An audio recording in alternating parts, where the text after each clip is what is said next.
Sejam muito bem-vindos para mais uma live. Hoje a gente vai aprender sobre o livro de Apocalipse, então fica ligado, fica com muita expectativa no seu coração, esse livro tão emblemático, né? Que nós sabemos que diversas vezes as pessoas criam conceitos errados, doutrinas erradas, sofismas a respeito do livro de Apocalipse, e hoje a gente vai falar um pouco sobre essas coisas, né? Não é incomum nós ouvirmos o tipo de coisa, olha, quando chegar a tribulação, o Espírito Santo vai ser retirado da terra. Não, o Espírito Santo não vai ser retirado da terra. Olha, porque o anticristo ele vai ter poder sobre todas as nações do mundo. Ele vai ter controle sobre toda a terra. Não, ele não vai ter controle sobre toda a terra. Olha, na tribulação só vai ser salvo quem morrer. Vai ter que morrer para ser salvo. Não, também não é dessa forma. E tantas outras coisas que se falam acerca do livro de Apocalipse, tudo fruto de ensinamentos errados, falta de ensinamento e uma série de coisas desse tipo. E nessa aula a gente vai falar um pouco a respeito disso. Vamos ver o que vai dar tempo da gente falar desse livro, que é tão maravilhoso, tem tanto assunto para a gente tratar, e eu creio a gente vai avançar bem em nome do Senhor Jesus Cristo. Então, temos algumas pessoas aqui online, deixa eu ver quem está chegando aqui. Glória a Deus, Ana Carla Magalhães, seja bem-vinda. Rafa, e aí Rafa, tudo bem? Rafa está participando aí, Rafa, Aline, Maurício, né? Rafa está aí, Rafa está sempre acompanhando. Meu irmãozão Bismarck, amigo de infância aí, homem de Deus, está aí na live participando, obrigado pela tua presença. Lucas, varão, santo, aleluia, meu irmãozão, faz parte da minha equipe aí, é um grande parceiro aí de caminhada, tem me ajudado aí nesse trabalho que nós desenvolvemos aqui nas mídias digitais, que vai crescer cada vez mais, não é, Lucas? Glória a Deus. Pamela Longotano, que tem participado também bastante ativamente, tem comentário, obrigado pelo carinho, por estar participando aí com a gente. Guilherme Pensa Bem, meu irmão. Nath Azeredo, e aí, Nath, tudo bem? Nath, minha irmã em Cristo, congrega comigo aqui na igreja Verbo da Vida de Campo Grande, trabalha no Rema, glória a Deus, é uma bênção para nossa igreja. Leice, e aí, Leice, como é que você tá? Leice está morando lá no Nordeste, não é, Leice? Leice também é aluna do Centro de Treinamento Bíblico Rema Brasil, formada, tem acompanhado aqui as minhas aulas, como outros aqui também, né? Eu já citei alguns, tem participado aqui das aulas do meu treinamento online, o Código do Apocalipse. Pastor Tom Rosendo, e aí, meu irmãozão, a paz, tudo bem? Seja muito bem-vindo, Aline Martins. Marlene, seja bem-vinda, Marlene, tudo bem? Vitor Lopes, meu irmãozão. Gente, quanta gente presente aqui, que legal, hein? E é muito bom a gente ver e perceber que são pessoas que a gente tá... Eu tô acostumado a ver o rostinho de vocês, né? Carla Esteves também foi minha aluna de escatologia, sempre participativa aí nas redes sociais. A Aninha, seja bem-vinda, Ana. Glória a Deus, é isso aí. Leice está lá em Natal, ela comentou aqui, ó. Glória a Deus. A Pamela também é do Verbo da Vida do Rema aqui de Campo Grande. Glória a Deus. Que bênção, gente, que bênção. A gente vai falar um pouco a respeito do livro de Apocalipse. A gente vai ter um tempo, eu creio, de muito crescimento. Eu vou até comentar aqui, ó, livro de Apocalipse. E vou ver se eu consigo fixar aqui a mensagem, para que quem possa entrar depois na live possa... Pronto, fixado. Não foi fixado. Para que quem possa entrar depois na live possa entender do que se trata aí, qual é o assunto. Amém? E antes de mais nada, eu quero orar com você rapidamente, né? Olha aí, chegando um pessoal muito bom, hein? Pastora Lúcia, Alê também, um beijão para vocês, para toda a família. Jurema, seja bem-vinda, graça e paz. Eu quero orar rapidamente com vocês. Pai, eu te louvo, te rendo graças. Senhor, eu te agradeço por esse momento, por essa aula, pelo momento que nós teremos de mergulhar nas suas escrituras, de crescer. Eu declaro em nome de Jesus, Espírito Santo, você tem liberdade no nosso meio. Faz conforme a tua vontade, ministra aos nossos corações, que eu possa ser inspirado para ensinar e servir aos meus irmãos, mas que também tu possa ter liberdade para se mover em nosso meio, entregando palavras específicas, vacinando, exortando, edificando, consolando a cada um daqueles que está participando aqui nessa aula ao vivo, porque eu sei, Pai, eu não conheço cada um que está aqui presente, conheço muitos, mas não conheço cada um, e aqueles que conheço eu não sei o que estão passando na sua vida, no seu dia a dia, mas tu sabes de todas as coisas, o Senhor pode alcançar as nossas vidas de maneira única, e é isso que eu te peço, além do conhecimento, além da edificação, eu te peço para necessidades atendidas nessa aula, em nome do Senhor Jesus Cristo, amém e amém. Glória a Deus, gente. Então, a gente vai ter uma aula aqui sobre o livro de Apocalipse, né? Nós temos algumas pessoas aqui ao vivo, eu sei que é um meio de semana, 6 horas da tarde, nem todo mundo tem essa disponibilidade. Muita gente já me perguntou se a aula vai ficar disponível, né? Provavelmente sim, eu não vou garantir, mas até o final eu vou estar definindo isso e vou estar avisando para vocês também, tá certo? Aí o Gabriel Stevenson, meu irmãozão, gente, pode seguir esse homem de Deus aí, Gabriel Stevenson, é uma máquina, professor de história da igreja, de escatologia também, é uma bênção. Eu costumo dizer que eu tenho alguns amigos próximos, né, que sabem bem mais do que eu de Bíblia, né, e eu costumo brincar que são os universitários, de vez em quando eu peço ajuda aos universitários, e o Gabriel Stevenson é um desses, tá? Meu irmão André Luiz, pelo menos eu não vi, entrando aqui na live, creio que eu não esteja aqui ao vivo agora, mas reverendo Saulo Stan, tem algumas pessoas aí que, graças a Deus, têm sido conexões divinas na minha vida. E hoje a gente vai falar sobre o livro de Apocalipse, esse livro que é tão importante, esse livro que é tão precioso para as nossas vidas. E sabe, eu queria começar essa live, na verdade, te estimulando a gerar expectativa no seu coração para aquilo que Deus vai fazer na sua vida, através da sua vida, mas também no meio da nossa geração. Sabe, durante muito tempo eu tenho percebido muitos cristãos meio desanimados mesmo, até de certa forma olhando com certo marasmo para aquilo que está acontecendo com a igreja nos dias de hoje. E as pessoas olham de uma maneira muito negativa. E elas falam assim, olha, a igreja de hoje em dia, a igreja não quer saber de nada, a igreja não quer crescer, as pessoas isso, as pessoas aquilo, mas eu vou te dizer uma coisa, tem pessoas querendo crescer, tem pessoas querendo avançar e tem pessoas dispostas a fazer aquilo que Deus deseja que seja feito aqui na Terra. Existe um avivamento já acontecendo. Eu costumo dizer que o avivamento ele não vai começar, ele já começou. O que nós precisamos é que esse avivamento se espalhe e alcance cada vez mais pessoas. Mas quando eu olho para muitos irmãos e para muitas igrejas mesmo, elas estão fazendo o que elas estão fazendo porque tem pessoas de fato mergulhadas, envolvidas ali com o coração diante do Senhor para servir. E eu creio para um tempo que nós vamos provar de manifestações e milagres sobrenaturais.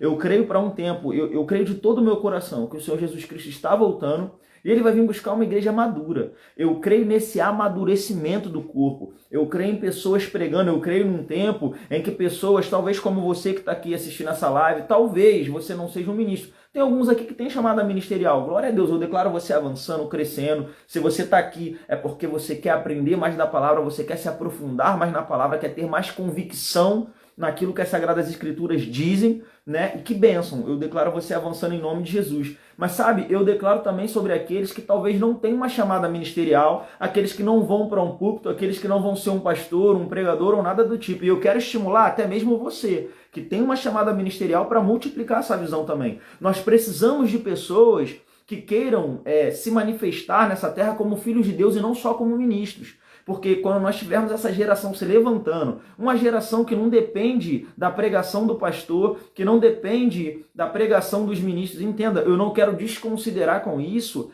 a mensagem que é carregada por aqueles que são revestidos de autoridade com a unção dos 5 dons ministeriais.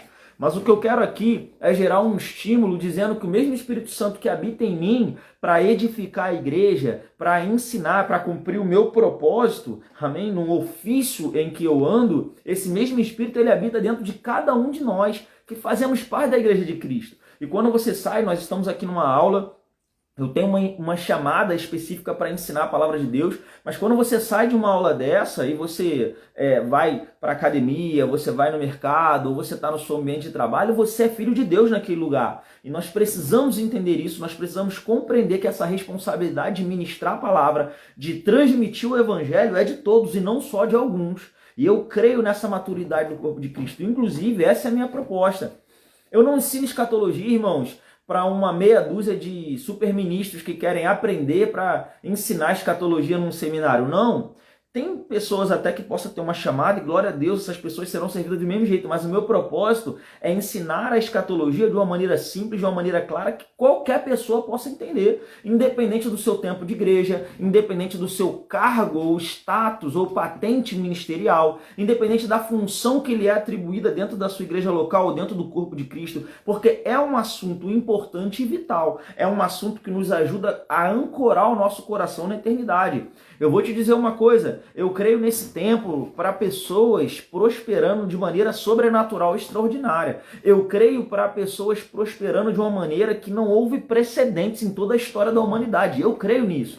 Eu tenho estudado a vida de grandes avivalistas, né? E de pessoas que incendiaram a sua geração, e eu vou te dizer uma coisa. Quando você olha para a vida daquelas pessoas, elas viveram curas, elas viveram milagres, elas viveram prodígios, elas viveram sinais, e muitos deles começaram no meio do anonimato. Então, quem sabe você aí não tem uma chamada para ser um grande avivalista? Quem sabe aí você não é alguém que tem uma chamada para alcançar as pessoas desse mundo de maneira poderosa, de maneira específica? Amém? E eu quero dizer também, sabe, independente, né, da chamada ministerial, como eu estava dizendo, eu creio que todo cristão ele pode sim manifestar esse poder. Alguns anos atrás, algumas décadas atrás, nós tivemos um grande movimento por todo mundo. Ficou conhecido como movimento A Voz da Cura, né? Era um tempo onde havia milagres e prodígios de uma maneira muito simples, muitas pessoas andando nessas coisas. Eu quero dizer para vocês, eu creio nessas coisas para a nossa geração e eu e você fazemos parte disso. Orando, buscando ao Senhor, nos movendo em íntima compaixão pelos perdidos, sabe? E mergulhando mesmo naquilo que Deus tem nos chamado para fazer. E isso também inclui o conhecimento das Escrituras, a consciência da eternidade. A consciência que o que há na eternidade é mais poderoso e é mais valioso do que aquilo que nós podemos ver aqui durante essa fase ou essa estação que nós estamos vivendo sobre a Terra. Amém? Então, é isso. A gente vai falar um pouco a respeito dessas coisas. E para a gente começar, eu queria abrir a Bíblia no livro de Apocalipse. Vou fazer alguns comentários breves para a gente começar a mergulhar. Amém? Apocalipse, capítulo 1. Lá no versículo 1, vai dizer o seguinte. Se você tiver com a sua Bíblia e quiser acompanhar, você pode acompanhar. Mas se você quiser, você também pode ir só ouvindo aí, anotando. Não tem problema nenhum. Apocalipse capítulo 1, versículo 1 vai dizer assim: revelação de Jesus Cristo, que Deus lhe deu para mostrar aos seus servos as coisas que em breve devem acontecer e que ele, enviando por intermédio do seu anjo, notificou ao seu servo João. Então, o livro de Apocalipse, ele é aberto falando que é uma revelação do Senhor Jesus Cristo, que enviou o seu anjo para anunciar coisas que aconteceriam em breve. Preste atenção nisso, querido, porque se há praticamente 2000 anos atrás, né? Quase 2000 anos atrás, essas coisas foram anunciadas como coisas que iam acontecer em breve, quanto mais na nossa época. Uma coisa que me chama muita atenção é que nós vemos o tempo inteiro pessoas buscando sinais da volta de Jesus. As pessoas falam, olha aí, os sinais da volta de Jesus. Isso é algo que eu estou sempre comentando e combatendo, porque eu entendo que existe uma imaturidade nesse posicionamento de buscar sinais. Porque nós não encontramos na Bíblia, e eu quero te chamar a atenção para o bom senso, se talvez você está tão acostumado a ouvir sobre os sinais da volta de Jesus, eu quero apelar para o seu bom senso.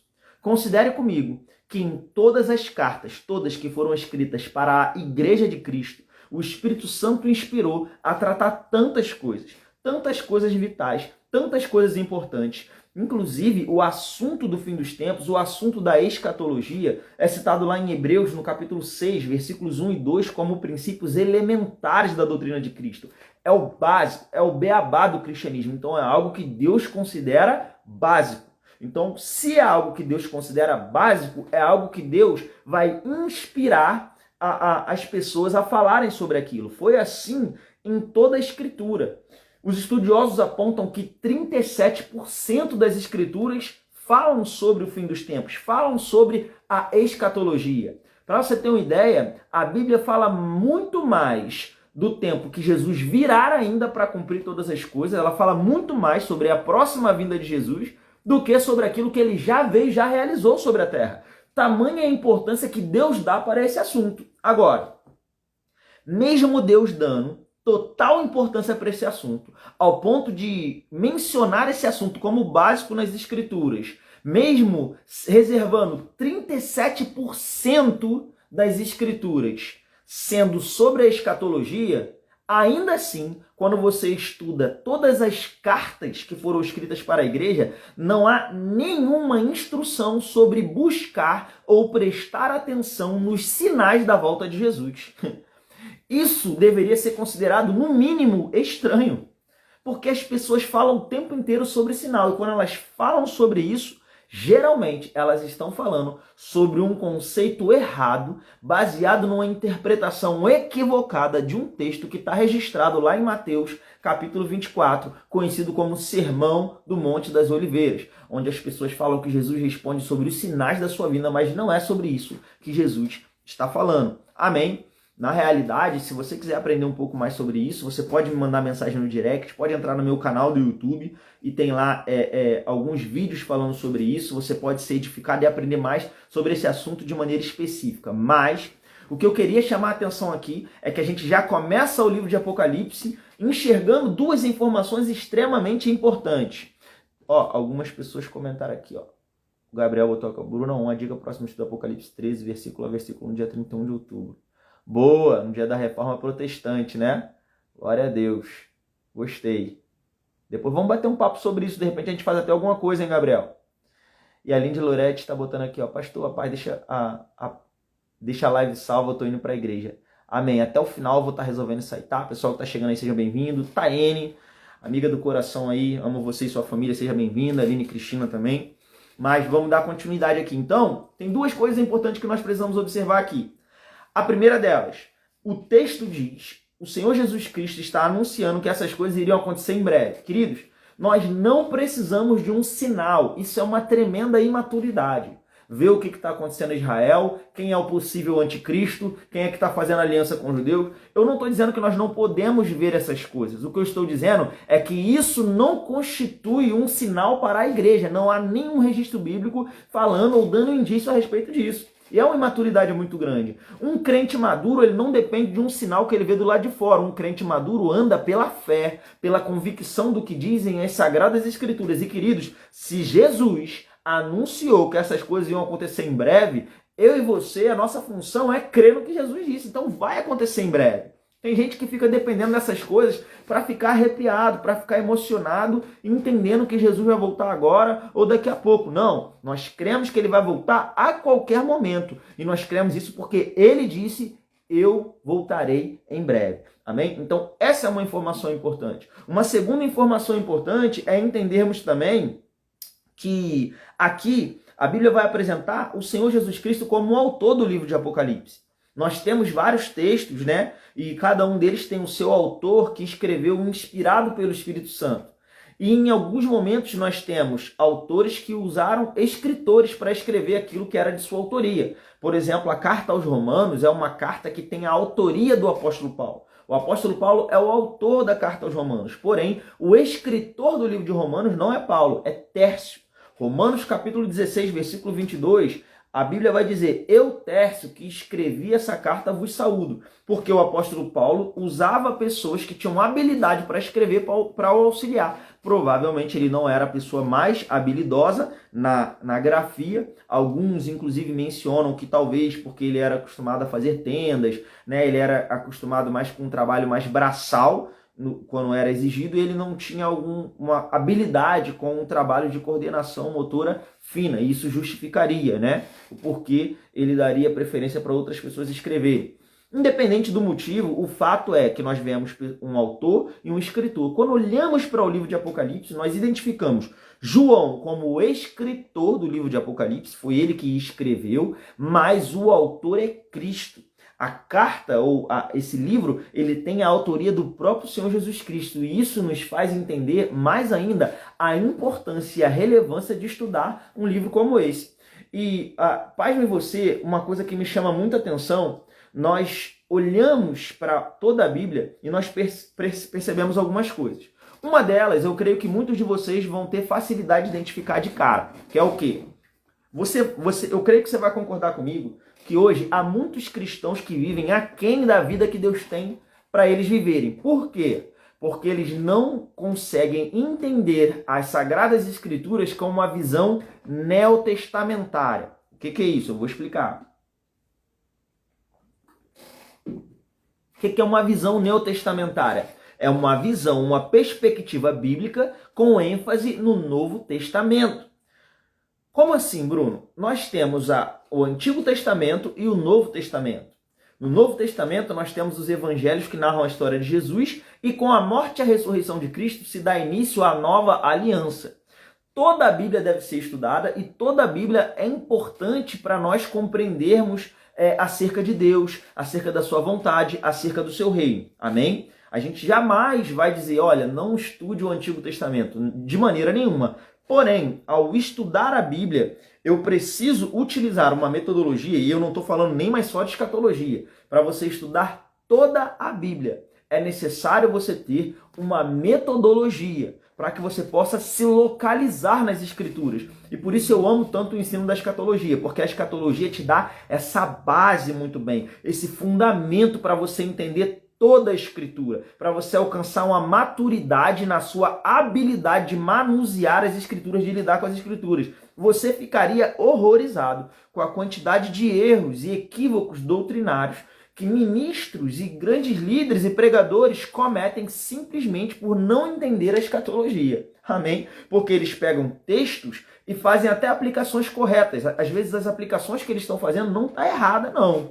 Mas eles acabam trocando e deturpando algumas coisas justamente porque não compreendem a escatologia. Ora, se eles tivessem uma fundamentação melhor, eles teriam impulsionadas as suas ministrações, a sua capacidade de alcançar as pessoas, porque o Espírito Santo ele vai sobre a palavra, né? A palavra de Deus ela é ungida. Agora, quanto mais precisão você tiver numa palavra, mais poder ela vai carregar. Amém? Então, eu quero observar isso aqui com vocês, por quê? Porque a escatologia se faz importante para que a gente faça essa divisão. E aí nós temos no corpo de Cristo um problema muito grave, que é o quê? São irmãos, são cristãos, eles amam o Senhor, eles são uma bênção para o reino de Deus, são cristãos muitas vezes fiéis, são cristãos que amam a Cristo, eu não estou questionando isso. Porém, eles vivem uma vida extremamente limitada, porque eles vivem uma vida completamente baseada no Antigo Testamento. Toda a sua doutrina, todas as suas crenças, tudo aquilo que eles carregam está cheio de tradições, porque a essência dos seus estudos está baseada no Antigo Testamento. Eles se prendem a texto do Antigo Testamento para ficar... para formatar ou fundamentar ou construir as suas crenças e as suas convicções. E por isso eles ficam em grandes problemas.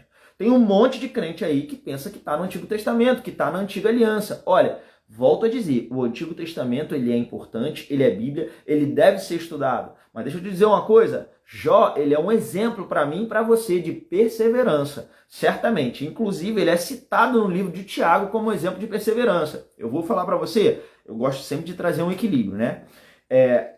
O apóstolo Tiago ele cita Jó como um exemplo de perseverança. E nos nossos dias há um problema muito grave. As pessoas elas não entendem a perseverança e por conta disso eles não conseguem ter alegria e fé para passar pelas pressões e provações da vida. Afinal de contas, a nossa geração ela está muito acostumada com fast food. Ela está muito acostumada com colocar as coisas no micro-ondas, apertar um botão e ficar pronto em alguns segundos. E isso aí é muito fácil, isso aí facilita a nossa vida. A gente gosta de conforto, nosso chuveiro é elétrico, gosta de uma água quentinha, a gente vai dormir, a gente gosta de um ar-condicionado, a gente gosta de conforto. Qual é a questão? A gente fica desacostumado com desafios, desacostumado com a pressão. E aí muitas vezes nós encontramos no meio do povo um cristianismo frouxo. Por quê? Porque o pessoal não está acostumado com pressão.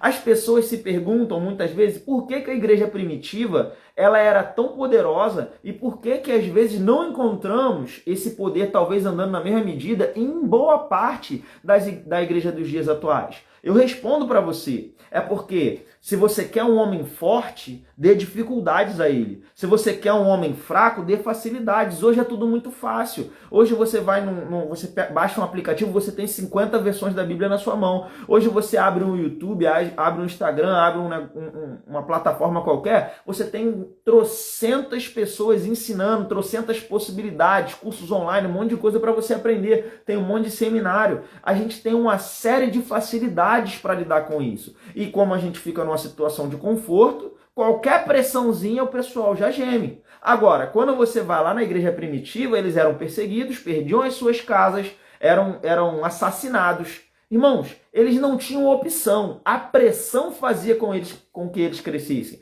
Se você estudar o Novo Testamento, eu poderia te dar várias passagens. Vá lá em Romanos capítulo 5, vá lá em Tiago no capítulo 1. Você vai ver diversas passagens que tratam sobre as pressões e sobre as tribulações. Quando a pressão vem, há um crescimento, porque a sua fé é provada. Você aprende a perseverança, mas hoje ninguém quer perseverar. Então, ponto de equilíbrio. Eu não estou falando para jogar fora o livro de Jó. Jó é um exemplo de perseverança no meio das tribulações e das provações. Agora, o que nós precisamos considerar também é que Jó estava na antiga aliança. Jó não tinha o sangue de Cristo trabalhando em seu favor ainda, porque Cristo ainda viria muito tempo depois. Então nós precisamos fazer essa diferenciação. E aí, se por um lado nós temos crentes que se tornam frouxos e não aguentam passar pela pressão, e eu deixo aqui mais uma dica: quando seus olhos estão na eternidade, quando o seu coração está ancorado na eternidade, você não vai sucumbir diante das pressões.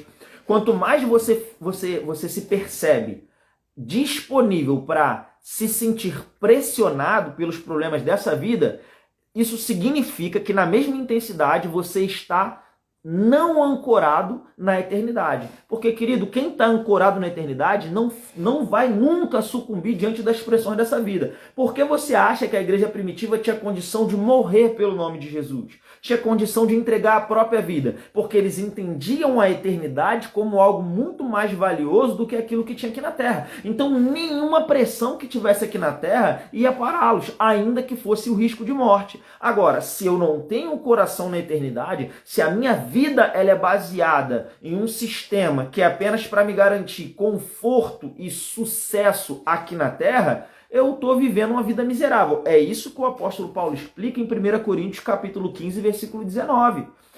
Na versão King James, é a que eu mais gosto, ele vai dizer, olha, se a nossa esperança em Cristo se limita apenas a essa vida, nós somos os mais miseráveis de todos os homens. Então, esse é o contexto, amém? Agora, em contrapartida, nós temos um outro desequilíbrio, que são alguns irmãos que eles vão para uma visão completamente baseada ou alicerçada no Antigo Testamento e eles se enxergam como Jó. Bom, Jó ficou não sei quanto tempo sofrendo e eles querem passar a vida inteira sofrendo, porque afinal de contas eles estão na posição de Jó. Nós precisamos ter esse equilíbrio, nós precisamos fazer esse discernimento. Agora, se você acha que a única coisa que deve ser observada é essa diferença de Antigo Testamento para Novo Testamento, aí eu vou dizer, você está redondamente enganado, porque existe um outro aspecto que precisa ser considerado. Não devemos só estudar a nova aliança, por assim dizer, mas nós precisamos estudar a nova aliança com uma perspectiva completa. Tudo da nova aliança, tudo das Sagradas Escrituras, tudo do Novo Testamento também merece a nossa atenção.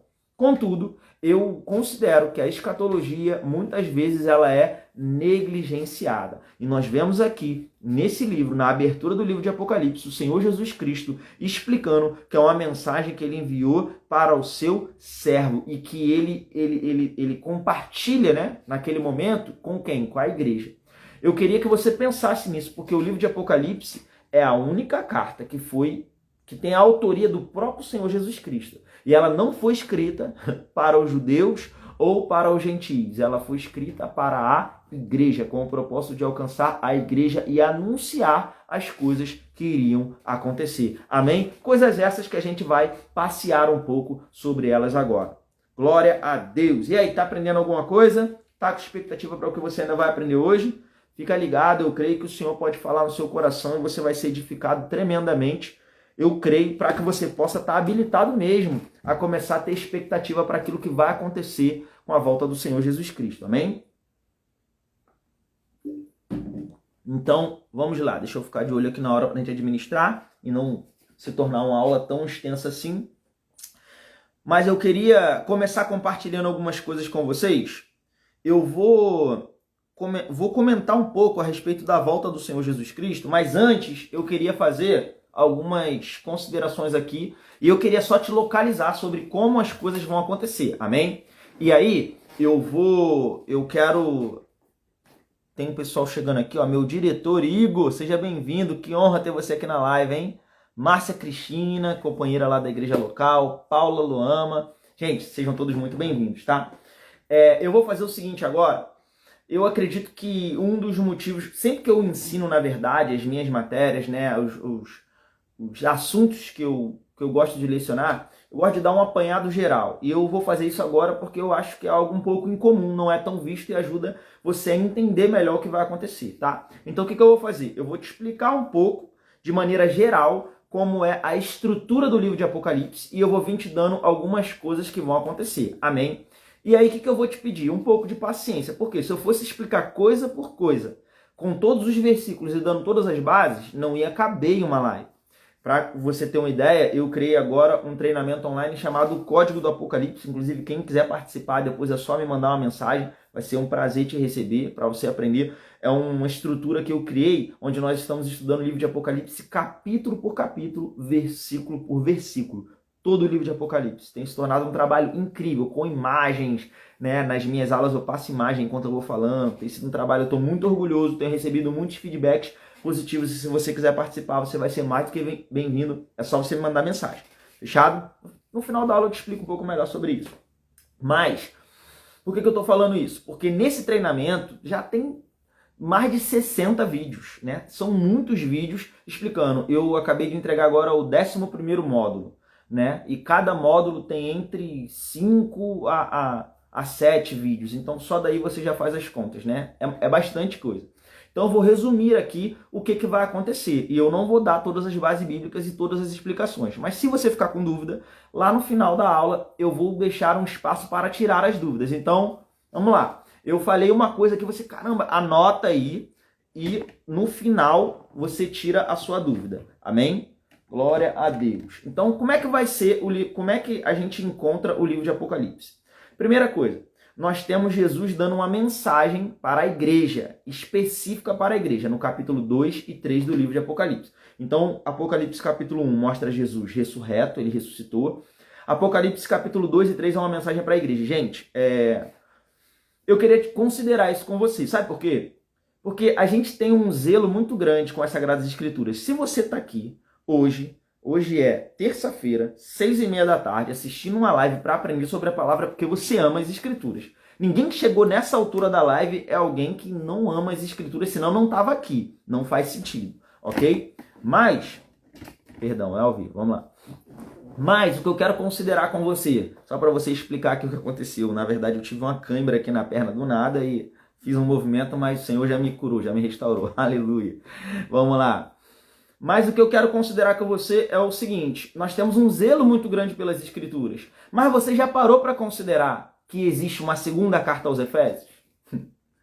Você está acostumado a ler a carta aos Efésios, mas a segunda carta aos Efésios você já leu? Deveria, porque ela pode muito bem edificar a sua vida e gerar uma grande transformação na sua vida. Nesse meu treinamento, Código do Apocalipse, eu acho que esse módulo sobre as cartas do Apocalipse eu acho que foram 15 vídeos. Foram 15 vídeos. A gente estudou carta por carta, explicando o contexto e depois trazendo a inspiração que vem da parte de Deus para que transforma a nossa vida. O que pode transformar a nossa vida e qual é o entendimento que a gente tira daquilo. Então, assim, ficou algo bem extenso.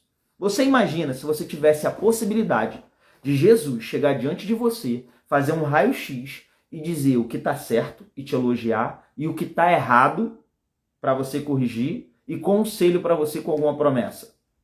O que você acharia disso? Seria algo fantástico, não seria? Pois é, tá lá.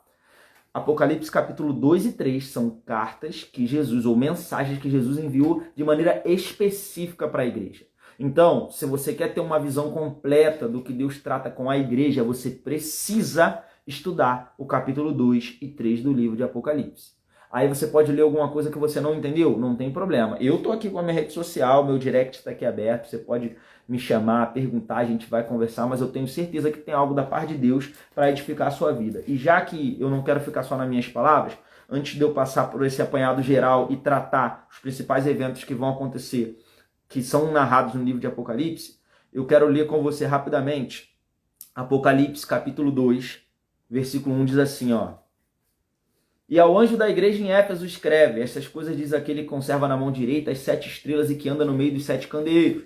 de ouro. Então, é uma mensagem de Jesus para a igreja de Éfeso. Então, como eu gosto de brincar, segunda carta aos Efésios. Nós temos a primeira carta aos Efésios, que foi Paulo que escreveu, e a segunda carta aos Efésios, que foi Jesus Cristo que enviou através do apóstolo João. Ele vai dizer no versículo 2, conheço as tuas obras, tanto o teu labor como a tua perseverança, e que não pode suportar homens maus, e que puseste à prova os que a si mesmos se declaram apóstolos e não são, e os achaste mentirosos. Olha, essa igreja está sendo elogiada, amém? Essa igreja está sendo elogiada. Jesus está falando, eu conheço as suas obras, é uma igreja que trabalha. Tanto o teu labor como a tua perseverança. Então, é uma igreja que trabalha, labor da ideia de trabalho duro. É um pessoal que arregaça a manga, igual você que serve com firmeza aí na sua igreja local, trabalha um monte de departamento, faz um monte de coisa, tá bem na fita, no quesito trabalho. E ainda é perseverante. Ele diz que não pode suportar homens maus, ou seja, tem uma visão de santidade e de justiça alinhada com o padrão do reino dos céus. E que puseste à prova, e ele ainda fala aqui que colocou algumas pessoas à prova. Diferente do que acontece hoje em dia em algumas situações, que as pessoas são enganadas por supostos apóstolos, ministros e pregadores. Esse pessoal não. Eles tinham firmeza na palavra para colocar à prova aqueles que se diziam dizer uma coisa que eles não eram. Então essa igreja está sendo elogiada. E ele diz assim no versículo 3, e tens perseverança, e suportaste provas por causa do meu nome, e não te deixaste esmorecer. Irmão, essa igreja aqui tá bem, não tá? Mas ele vai dizer no versículo 4, tenho, porém, contra ti, que abandonaste o teu primeiro amor. E geralmente, as pessoas costumam pensar, o primeiro amor é porque quando você começa no evangelho, você começa animado, você começa com aquele brilho nos olhos, mas depois você vai perdendo isso. Mas, irmãos, não sei muito bem se é disso que ele está tratando, não. O que ele vai dizer aqui, presta atenção. Tenho, porém, contra ti que abandonaste o teu primeiro amor. Lembra-te, pois, de onde caíste. Se refere a uma queda. Arrepende-te e volta à prática das primeiras obras. E se não, venho a ti e moverei do seu lugar o teu candeeiro, caso não te arrependas. Ele vai continuar falando algumas coisas aqui, eu não vou ler tudo, obviamente por uma questão de tempo. Mas eu acho interessante porque isso faz a gente pensar um pouco. As pessoas acham que perder o primeiro amor é perder a intensidade do início. Talvez possa, de certa forma, ser isso também. Mas talvez o primeiro amor seja colocar Deus num lugar que é seu, de prioridade. Quem sabe essa igreja aqui não estava trabalhando tanto, não estava tão envolvida com seus afazeres dentro da igreja local e do contexto de igreja, e tinha até conhecimento da palavra, a ponto de provar algumas pessoas que se diziam ministros ou apóstolos que não eram. Mas essa igreja, de alguma forma, tirou quem deveria ficar no primeiro lugar do primeiro lugar. E é interessante porque o Senhor fala aqui, lembra de onde você caiu. Ou seja, não é como se você pudesse, perdi o primeiro amor porque eu estava animado no início, agora eu não estou tanto, mas não é como se fosse uma coisa simples ou uma coisa comum. O Senhor chama aqui de queda e ele demanda arrependimento. Irmão, tem noção disso?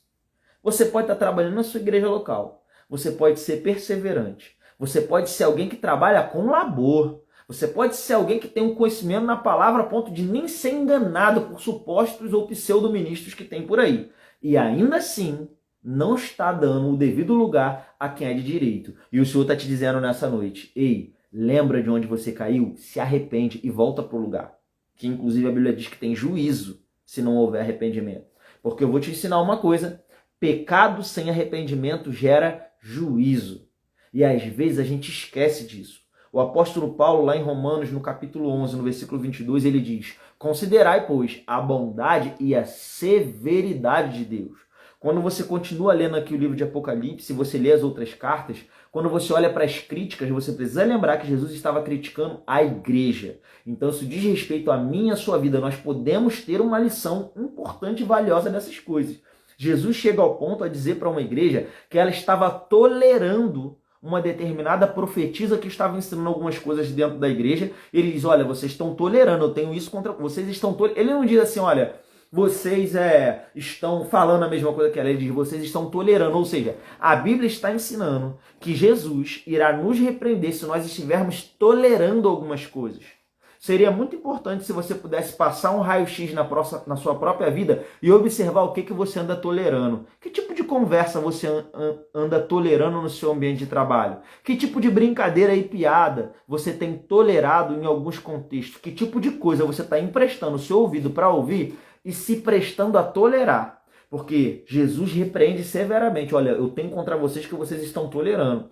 E o interessante é que, para as pessoas que estavam nessas práticas, essa profetisa que estava andando dessa forma, pregando dessa forma, e aqueles que estavam envolvidos com seus ensinamentos errados, o Senhor fala assim, olha só, eu dei tempo para Jezabel se arrepender, e ela todavia não quer. Eis que eu vou a prostrar de cama e vou matar os seus filhos, e todas as igrejas saberão que eu sou Deus.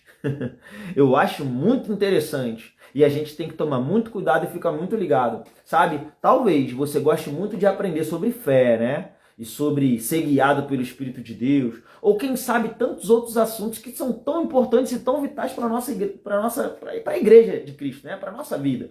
Eu não estou dizendo contra os assuntos que nós estamos habituados a aprender e que nós amamos tanto. Eu não estou desconsiderando, mas talvez seja um tempo dos seus olhos se voltarem na maneira certa para a escatologia. Porque é um tema que ele vai nos trazer a face do leão. Nós estamos muito acostumados com a face do cordeiro. E eis aqui um grande problema que há no meio da igreja de hoje. Porque estamos apenas ficando com 50% do que Cristo manifesta para as nossas vidas, de como Cristo se revela para as nossas vidas. Nós vamos perceber que Jesus ele se revela como cordeiro sofredor. Ele pagou o preço da expiação pelos nossos pecados. E nós vemos isso nas Sagradas Escrituras. Mas quando nós desconsideramos o assunto da escatologia, quando nós deixamos de olhar para a eternidade, nós esquecemos que o mesmo Cristo que se apresenta como cordeiro, ele se apresenta como leão. Um Cristo que vai voltar para julgar. Um Cristo que é muito mal compreendido em Apocalipse 19, quando a Bíblia diz que o seu manto está salpicado com sangue, e as pessoas, olha que bonito, é o sangue do Cordeiro que morreu pelos nossos pecados. Não, se você for lá para os textos de Salmos, você vai perceber que é o sangue dos inimigos, porque ele vem para juízo. E a Bíblia diz que a espada afiada que sai da sua boca vai destruir os inimigos, os exércitos do anticristo, as pessoas que têm a marca da besta. E às vezes nós desconsideramos essas coisas. Quando fazemos isso, queridos, estamos aprendendo o evangelho pela metade. Se você desconsidera o aspecto da escatologia, o aspecto da eternidade nas Sagradas Escrituras, você simplesmente está abraçando o evangelho que está pela metade.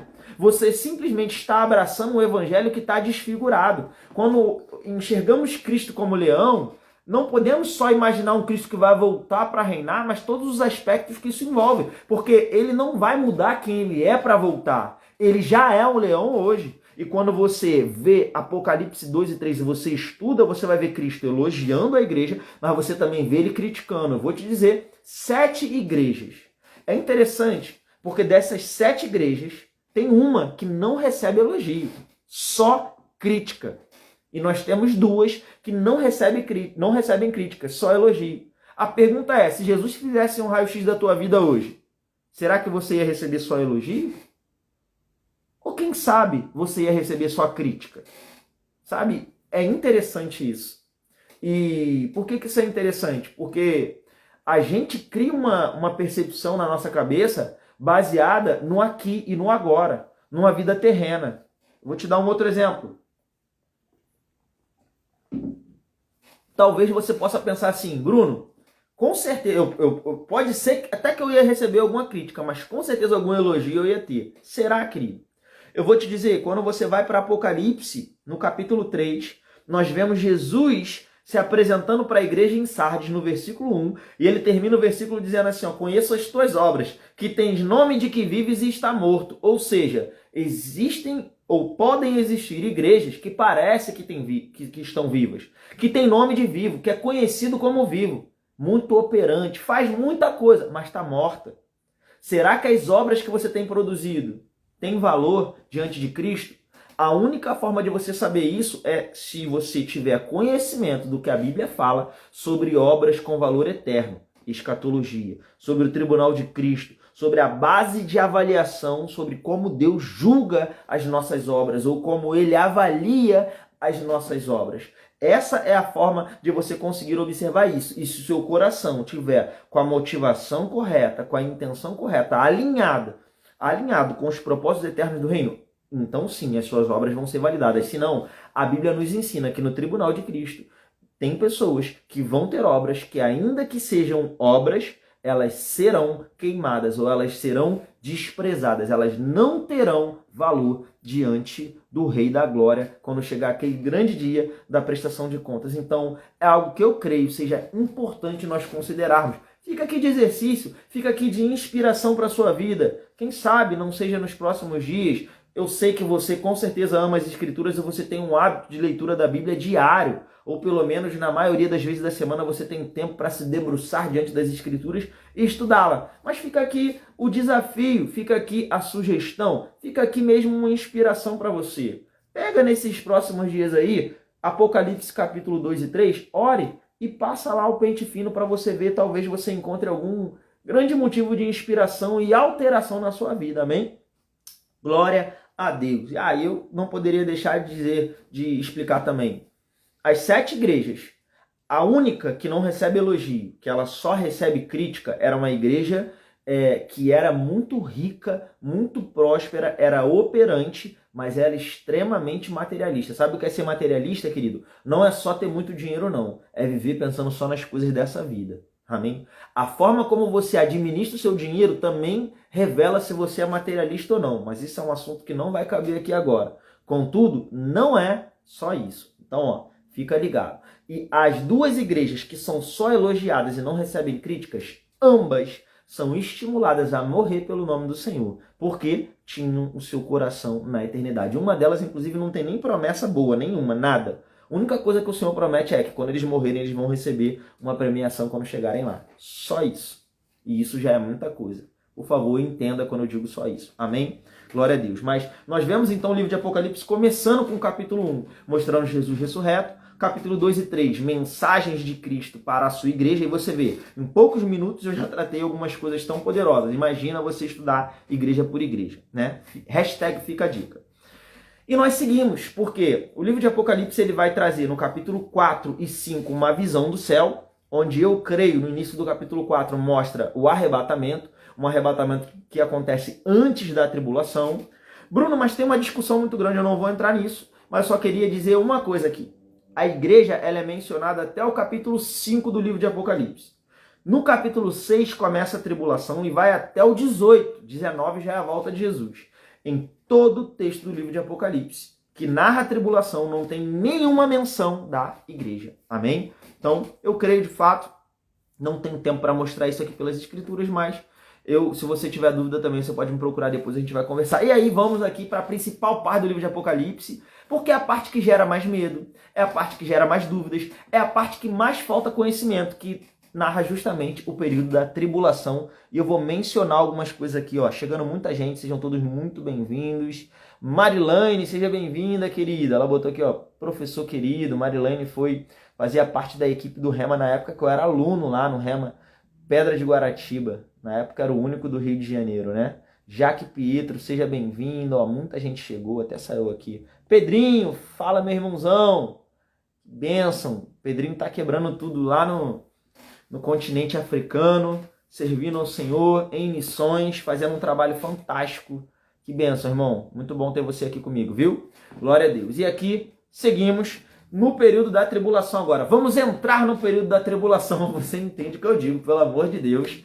Vamos entrar aqui de maneira didática. Você não vai passar pelo período da tribulação. Assim nós cremos. Seja bem-vindo, Rogério. Glória a Deus. Foi meu aluno também de escatologia. Glória a Deus. O que vai acontecer no período da tribulação, gente? Vamos lá. Primeira coisa que eu quero mencionar aqui é: as pessoas acham que quando o arrebatamento acontece, se dá início à tribulação. Não. Quando a igreja é arrebatada, agora o diabo vai ter legalidade para manifestar o anticristo, ou para levantar o anticristo. E quando o anticristo é levantado? No momento que ele faz um pacto com muitos envolvendo a nação de Israel. Então nós vamos ter um grande líder político que vai se levantar fazendo um pacto. Esse pacto é mencionado lá em Daniel, no capítulo 9, versículos 24 ao 27, na profecia que é conhecida como profecia das 70 semanas de Daniel. O anticristo faz um pacto por 7 anos. E esses 7 anos são justamente o período da tribulação. Esse período é que vai ser narrado do capítulo 6 até o capítulo 18 do livro de Apocalipse. Olha que interessante a estrutura do livro de Apocalipse. Nos capítulos iniciais, do 1 ao 5, o que nós temos? Nós temos Jesus aparecendo ressurreto, ele tratando a igreja, né? Tratando a igreja, e a Bíblia diz que Jesus vem buscar uma igreja madura, então ele vem tratar, ele vem para o raio-x mesmo, corrigindo o que está errado, dando conselhos, chamando ao arrependimento. Então ele vem corrigindo ali a igreja, tratando algumas coisas, elogiando outras. E depois nós temos ali o arrebatamento, a igreja aparece no céu agora, cumprindo uma função sacerdotal, Apocalipse capítulo 4 e capítulo 5. Então nós temos esse bloco inicial. Depois do 6 ao 18, é só a narrativa desses 7 anos de tribulação que vai acontecer aqui na Terra. Quando chega o capítulo 19 até o 22, nós temos um bloco final, onde Jesus volta, a igreja volta com ele, ele acaba com a tribulação e a batalha do Armagedon, e agora Jesus vai começar o reino milenar, ele vai governar 1000 anos sobre a Terra, nós passamos esses 1000 anos governando com ele, depois tem um julgamento final, que é do trono branco, e por fim, são criados novos céus e nova terra, e esses céus e terra que existem agora são destruídos. Nesse novo céu e nova terra nós vamos morar para sempre com Cristo e também todos aqueles que foram salvos. Então temos um bloco inicial, tem uma tratativa com a igreja até o momento do seu arrebatamento, e temos um bloco final mostrando Jesus voltando e a consumação dos séculos. Então por que existe tanta dúvida sobre o livro de Apocalipse? Porque a maior parte do livro de Apocalipse é do capítulo 6 ao 18, que narra esses 7 anos. E aí onde gera um monte de dúvida e um monte de falta de conhecimento. Até porque, gente, a Bíblia não fala tudo como vai ser. Ela fala algumas coisas, mas a gente não tem ideia dos pormenores, porque ainda não aconteceu. Amém? Então isso gera muita dúvida. Uma dica que eu dou sempre é, a gente não vai ter todas as respostas. Agora, o que é importante? A gente não pode preencher lacunas com a nossa cabeça, com a nossa imaginação. A gente pode até conjecturar, será que vai acontecer isso? Será que vai acontecer aquilo? Mas não dá para ficar afirmando baseado naquilo que a gente acha. Agora, o que vai acontecer nesse bloco de 7 anos? Eu vou te dar algumas informações que eu creio serão bem interessantes e podem mudar um pouco a perspectiva do que você achava que ia acontecer até aqui. Então vamos lá, informações sobre o período da tribulação. Primeiro, ele começa, como eu disse, com essa aliança entre o anticristo e muitos. Não é uma aliança só com Israel, é uma aliança com muitos, mas vai envolver Israel também. E como é que a gente sabe disso? Porque existem vários textos que falam sobre a quebra desse pacto. Ele faz um pacto com muitos, envolve Israel, e ele quebra esse pacto. Só que quando ele quebra o pacto, a Bíblia fala o que vai ser quebrado. Ele vai impedir agora o sacrifício de animais no templo. Ele vai interromper o sacrifício de animais no templo. E os textos também falam que ele vai se assentar no templo, profanando-no e se ostentando como se fosse o próprio Deus. Ele vai dizer que agora ele é Deus e ele vai ser adorado. Isso é muito importante, porque aqui tem mais uma coisa que é vital você entender sobre o livro de Apocalipse. Ó, vou te dizer, hein? Você depois dessa live, se você ler o livro de Apocalipse de novo, já vai ser completamente diferente daquilo que você já tinha estudado até então. Amém? A tua visão vai expandir de um jeito que você não faz ideia. Se prepara. Eu te desafio, você depois dessa live, ler todo o livro de Apocalipse e você vai ver como tua visão vai ampliar muito mais. Não estou dizendo que você vai entender tudo. Quer entender tudo? Você entra lá no Código do Apocalipse, vai ser um tempo incrível, aí não tem como. Você vai entender tudo mesmo. Mas você vai ter uma visão muito geral apenas depois de uma aula como essa que a gente está tendo aqui agora. Então, vamos lá. Nós percebemos lá que o anticristo ele vai quebrar esse pacto, ele vai tomar, né, o templo e o controle ali de Jerusalém, e ele vai se ostentar como se fosse o próprio Deus. Na estrutura do livro de Apocalipse, ele vai do capítulo 6 até o 18. A tribulação é narrada em 2 tempos de 3 anos e meio, porque na metade dos 7 anos o anticristo quebra o pacto. Então são 2 blocos aqui diferentes. E esses 2 blocos mudam muito a forma como o anticristo opera. Quando a gente chega de Apocalipse capítulo 11, começa a tribulação no capítulo 6, né? Mas do capítulo 11 de Apocalipse até o capítulo 14, nós temos 11, 12, 13 e 14, são 4 capítulos que eles são conhecidos como eventos de transição. O que é isso? Eles dão uma ênfase na metade da tribulação e como as coisas vão mudar. Mas, se eu for fazer um apanhado geral, o que nós temos? Começa a tribulação, o anticristo é um líder político que ele chega, faz uma aliança com muitos e envolve Israel. Então isso vai ter alguma coisa a ver com o sacrifício de animais no templo. E aí é uma coisa que é interessante, né? As pessoas falam, não, porque o anticristo vai construir o templo. A Bíblia não diz isso. Não, porque o anticristo ele vai deixar Israel construir o templo. A Bíblia não diz isso. O que a Bíblia diz? Que ele vai fazer uma aliança com muitos e na metade da aliança, na metade dos 7 anos, ele quebra o pacto. Agora, o que a Bíblia diz? Ele quebra o pacto interrompendo o sacrifício de animais. Hoje, o templo não existe lá de Israel, existe um templo muçulmano lá. Então, acredita-se. Por que eu digo acredita-se? Porque é o que faz muito sentido naturalmente falando. O que a gente precisa lembrar é que nem tudo que faz sentido acontece como aparentemente faz sentido. Vou te dar um exemplo, para não ficar confuso para você. Vamos lá. Jesus, o Messias, o Cristo. O Antigo Testamento promete que o Messias vai vir trocentas vezes. Agora, olha que interessante. Dizia que ele vinha para salvar Israel dos seus inimigos e reinar como o filho de Davi, a partir de Jerusalém. As profecias diziam sobre isso. Mas Jesus veio. Então, era óbvio que ia acontecer? Ele ia destruir o Império Romano, que ali afligia a nação de Israel, ia tomar o controle da situação, ia governar, e Israel ia voltar a ser uma potência mundial, como foi no tempo da Idade de Ouro. 40 anos sobre o reinado de Davi, 40 anos sobre o reinado de Salomão, né? Ia voltar a ser como no tempo da Idade de Ouro, só que agora ia ser para sempre. Faz todo sentido, não faz? Só que Jesus veio, morreu, ressuscitou e vai voltar. E aí? Então, às vezes, a gente pensa que uma coisa vai ser exatamente de uma forma e não vai. Então a gente precisa saber o que a Bíblia diz e o que a Bíblia não diz. O que a Bíblia diz, ele vai fazer um pacto. Esse pacto vai envolver o sacrifício de animais. Ele vai construir o templo? Não sabemos. Será que o templo vai ser construído? Pode ser que o templo seja construído antes do anticristo aparecer, mas o judeu não consiga oferecer sacrifício por causa da guerra, e aí o anticristo chega e fala... Não sabemos os pormenores. O que é importante? Ele vai fazer um pacto por 7 anos e na metade desses 7 anos ele quebra. Então vamos lá. Começou a tribulação. Começam o desatar dos selos. São juízos que vão acontecer. E aí vai ter fome, guerra, terremoto. Essas coisas que as pessoas muitas vezes acham que são os sinais da volta de Jesus são, na verdade, o início da tribulação.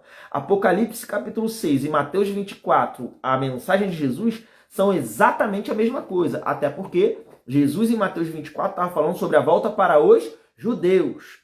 A dica de ouro, Mateus 24, capítulo 24, vem depois do capítulo 23. Simples assim. Para você entender o 24, você tem que saber o que estava acontecendo no 23. E no final do 23, Jesus fala, Jerusalém, Jerusalém, que mata os profetas e apedreja aqueles que te foram enviados. Quantas vezes eu quis vos reunir como uma galinha que ajunta os seus pintinhos e vós não quiseste? Eis que agora a vossa casa ficará deserta. Em verdade vos afirmo que não me verão novamente até que digam bendito o que vem em nome do Senhor. Jesus está falando, vocês falharam em me receber como Senhor, agora vai vir juízo para vocês e vocês só vão me ver de novo quando vocês reconhecerem que eu sou o Cristo. Tinha nada a ver com a igreja, tinha a tratativa de Jesus com os judeus. Isso está lá em Mateus capítulo 23, a partir do versículo 37, tá?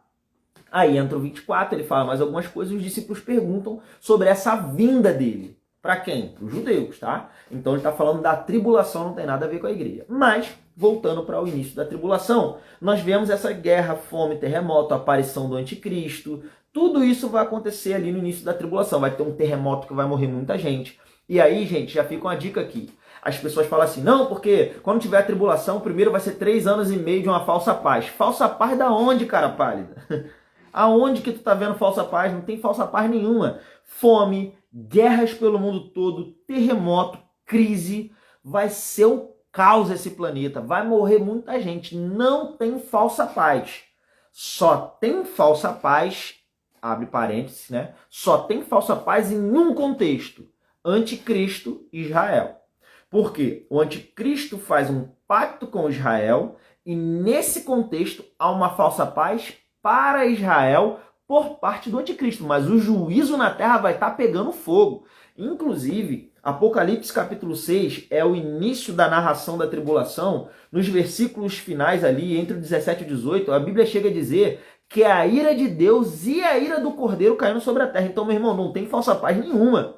Se você parar para analisar hoje, você vê uma catástrofe, vê uma coisa acontecendo, as pessoas ficam se perguntando, ai, será que foi Deus? Será que foi o diabo? Eu não vou nem entrar nisso, para a gente não gastar energia agora nisso, mas na tribulação vai ser juízo e ira divina mesmo, meu irmão. Então assim, vai ser outro nível, não tem falsa paz, não sai desse conto aí de historinha aí. Tem uma falsa paz, que na verdade não é falsa, entre o anticristo e Israel. É falsa porque ela tem prazo de validade, né? Ele faz um pacto de 7 anos, e aí se a gente for chamar de um pacto de paz, né? Israel agora não vai ter problema ali com seus vizinhos, provavelmente. Então é uma paz, mas ela é falsa porque ela vai ser quebrada na metade da tribulação. Então começa a tribulação, começa esse monte de juízo acontecer, que são os selos. Depois começam as trombetas. As trombetas agora vão começar a aumentar, porque o juízo de Deus na tribulação, ele já vem quente, vamos dizer assim, mas ele vai aumentando, vai cada vez ficando pior. Por isso que as pessoas leem o livro de Apocalipse ali, em determinado momento, e ficam com medo mesmo. Porque, irmão, quando você olha o nível... Eu não sei quantos viram, mas eu postei um vídeo esses dias falando dos gafanhotos lá, do capeta, do Satanás, que vai tocar o terror. Gente, é terrível. Quando você olha para a descrição ali, é realmente uma coisa terrível, uma coisa apavorante, né? Então, a ira de Deus, ela vai aumentando, o juízo vai aumentando, o fogo da fornalha vai aumentando, o fogo do juízo vai aumentando. Então, vai piorando a intensidade do juízo. Dos selos se começam as trombetas. E quando se começam as trombetas, eles são juízos que eles vão vir trazer representações, na sua maior parte, de 1/3. 1/3 dos mares, acontece não sei o que. 1/3 do oceano, acontece não sei o que. 1/3 das plantações, acontece não sei o que. Então, assim, são juízos que vão começar a afetar todo o planeta e vai morrer muita gente. Isso ainda na primeira metade da tribulação. Paralelo a isso, o que acontece? O anticristo, ele é um líder político. Ele tem uma coligação com 10 reis ou 10 reinos. Ele faz uma aliança política ali, vai ter uma coligação. Inclusive, por isso que muitos acreditam, né? Tem 2 teorias principais sobre da onde o anticristo viria. Eu não vou entrar nos pormenores, mas elas são que seria um romano, né, ou italiano, uma espécie de ressurreição ali do Império Romano. E outros acreditam já que é um muçulmano, né? um islamita, uma coisa assim, alguém do Islã. Então fica-se essa questão. Então quando se tem uma União Europeia, quando se tem uma coligação de nações muçulmanas ali, que inclusive são os grandes inimigos de Israel ali, né? Aí o povo já fica, será que é o anticristo? É por isso que tem esse movimento todo, né? Mas como eu gosto de dizer, a gente não deve... A gente pode até acompanhar essas coisas, mas a gente não se prende nelas, porque a nossa esperança não está nelas, e isso aí já acontece há muito tempo. A gente não vai ficar perdendo tempo com isso. Investe tempo lendo Apocalipse 2 e 3, vai ser melhor para a sua vida, amém? Porque ficar sabendo o que o raio do muçulmano está fazendo lá do outro lado do mundo, se é o anticristo, se não é. Se for, fica tranquilo, a gente já vai ter saído daqui, então tá tudo certo. Mas vamos dar continuidade aqui. Essas coisas vão estar acontecendo na primeira metade da tribulação. O anticristo, ele tem um pacto ali com 10 pessoas, ele é um líder político proeminente, ele está ali, né? Ele é uma autoridade, ele é respeitado ali na sua coligação. Não há textos que dizem que ele vai ser reconhecido como Messias pelos judeus. Gente, isso é muito difícil. Não vou entrar nos detalhes, mas isso é quase impossível de acontecer, tá? Mas ele vai ser alguém respeitado, vai ser alguém ali que vai ter alianças. E o que vai acontecer ainda nesses 3 anos e meio? Deus vai levantar uma geração poderosa que vai pregar o evangelho. Pessoas que não foram arrebatadas, não tinham entregue a sua vida para Cristo, eles vão estar aqui e eles vão se converter no meio desse caos. Eles serão convertidos. E como eles vão se converter já na tribulação, eles não serão arrebatados. Porque, afinal de contas, eles não fazem parte da igreja. E isso aí é uma falácia muito grande. Tem gente que fala assim, aí pega o texto lá de Apocalipse 13, o anticristo vencerá os santos. Ou lá no texto de Daniel, então o anticristo vencerá os santos. Quem são os santos? Gente, na Bíblia, os santos não são só a igreja, não. Na realidade, quando você vai para o Antigo Testamento, você vê lá no próprio texto de Daniel falando sobre os santos, tá? Porque naquela aliança, eles eram considerados santos sem comparação.